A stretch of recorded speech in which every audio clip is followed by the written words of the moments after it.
All right, RONE, thank you for coming on Drawn Together. RONE, thank you for coming on Drawn Together. My pleasure.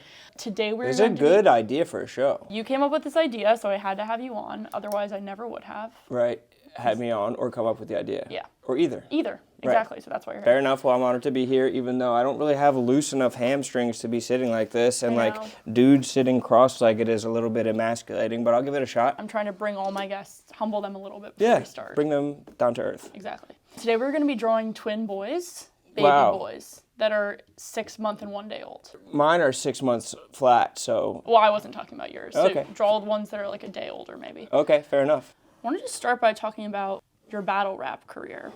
And I wanted to know if you start out by like, you're good at roasting people and then you start singing with it, or you like rapping and then you start roasting people and then it gets mean. I didn't really rap. I wasn't really rapping at any points in my life, like throughout high school and stuff like that. And then I went to college, and then I started to like go to like stand around a keg and like freestyle with the dudes. And then simultaneously, I was watching like every fight video that was on YouTube simultaneously. I don't know why I'm hitting simultaneously so much. It's hard to talk and draw. I know. What the fuck? How's the drawing going? Really good. I watched every fight video that was on YouTube, and I was like, I need something else that fuels my adolescent combative mind. And so I landed on rap battles, and I watched every rap battle that ever happened on YouTube. And then eventually I was like, I can fucking do this. I didn't know that I could be mean to people. I had not even been mean to anybody at this point in my life. Oh. I'm 18 plus at this time. You've never been mean? And I had yet to be mean yet. Oh, God. And it kind of was rhyme first, mean second. Like, okay. It wasn't like I was in it to be mean. I was just more obsessed with, like, multi-syllable rhymes. Got it. I think I was singing before I was rapping. Really? Like in the shower or like proudly? Proudly. I was in choirs and stuff like that as a young boy. I was thinking about how when I would get into arguments with people, especially when I was in high school, and then, you know, later when you're in the shower or something and you think of the best comeback ever. I should have said this. Times a million, yeah. Yeah, like you come up with bars later that you're like, oh my God, that would have been the best diss ever. I have done that, but with rap battles, you prepare the stuff so much beforehand. I would overwrite. So it's like when you rap battles, it's like you're memorizing everything beforehand like it's a play. It's not like I'm coming up with stuff on the spot. So I would write 3 times as much as I need. So if I need 3-minute rounds, 270 bars total, I would write 800 like things to say. And so it would be more, instead of like, I wish I thought of that, it'd be, I wish I used this thing that I thought of that I didn't use. Got it. Okay. So one of my rules for this show is that you can flip your paper over one time, and I'm using mine. Okay, I didn't know that about rap battling. I feel like there's a misconception that it's like mostly just freestyling. That's what it used to be, but then it became way better when people could prepare it. Hold your drawing up to give the people an idea of what you've got so far. I think it's hard to draw babies. It's really hard to draw babies. I don't think I've ever tried to draw a baby. Speaking of your children, how are they? They're good. They're actually 6 months old today. They look healthy. God damn, I don't know what the fuck this part should look like. Ooh. Can I look up a picture of something for reference, or do I kind of have to go off the brain? No one has asked me that before, so I'll say yeah. What was the most surprising thing about parenting? Obviously, you try to prepare as much as you can, but like, what were you the most unprepared for? I didn't realize that they come out speaking multiple languages and you have to pick. They'll say something like Mandarin or Spanish and English, and you have to be like, okay, we're going to do English. We're not going to do Japanese. Your babies came out speaking Japanese? Or no, they speak all the different languages at first, and then you kind of like have to... Oh, that's how that works? Lead them towards the language that like you would order coffee and stuff like that. I think that's only the case for people like you who go to different countries like every week, right? I have been to different countries, wow. That happened before you were at Barstool. Since you've been at Barstool, I haven't gone to any countries. But man, do I miss going to countries. Are you picking English? I think a lot of my friends are going with like Mandarin or Cantonese, but I think it's like kind of overblown that the Chinese will be our overlords. I think that's like possible, but not like, you know, definite. Yeah, it would be good for when TikTok gets banned and they have to get Red Note. That is true. I think that they said that's not going to happen because we're selling TikTok to the Qataris, I believe. We are? I believe that the Qataris are going to get maybe it's Dubai, maybe it's Abu Dhabi, maybe it's someone in Abu Dhabi, but I think it was approved like a $14 billion sale. What do I know? Would you have done Riyadh if asked? Would I have opted comedy for a festival? life-changing amount of money?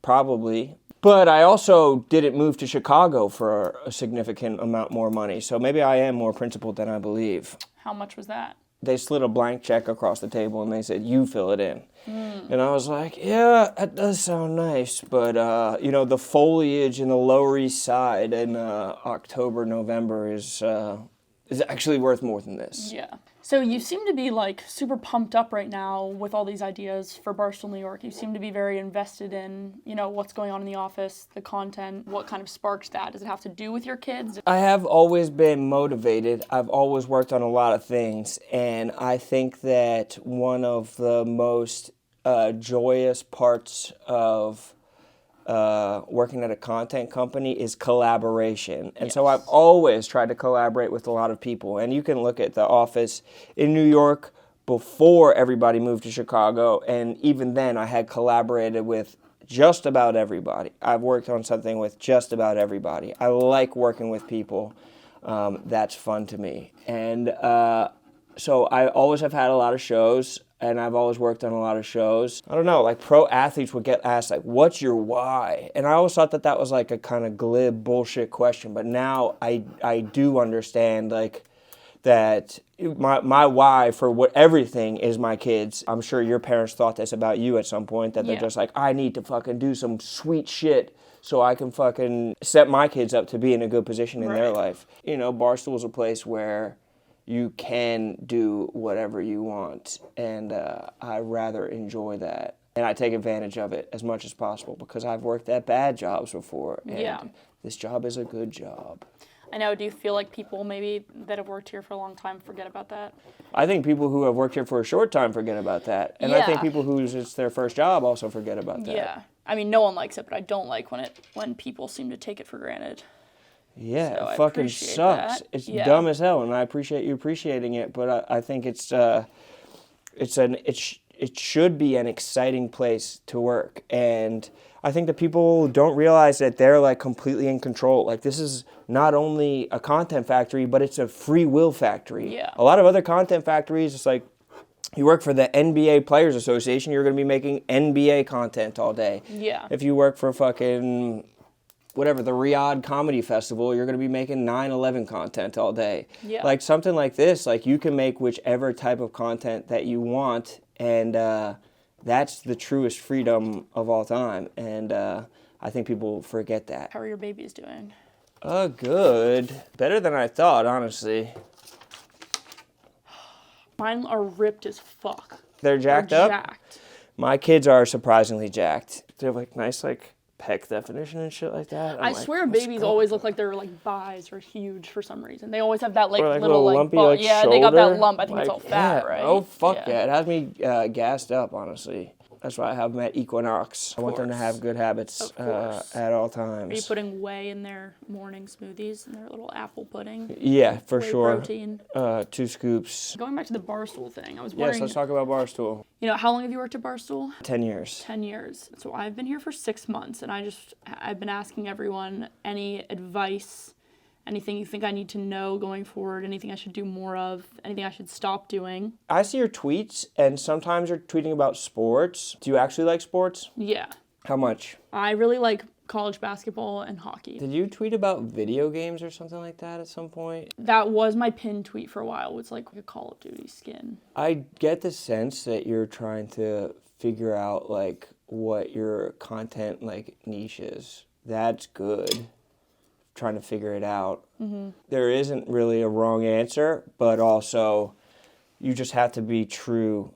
You just have to be true to yourself. Like you have to do stuff that you actually like. It's tough too sometimes because it sometimes feels like you have to be all or nothing in something, you know what I mean? If you don't know everything about something, then you can't actually like it. Yeah, I definitely empathize with that. I mean, I've been saying this to everybody. I think finding ways to do live stuff is the future. Yeah.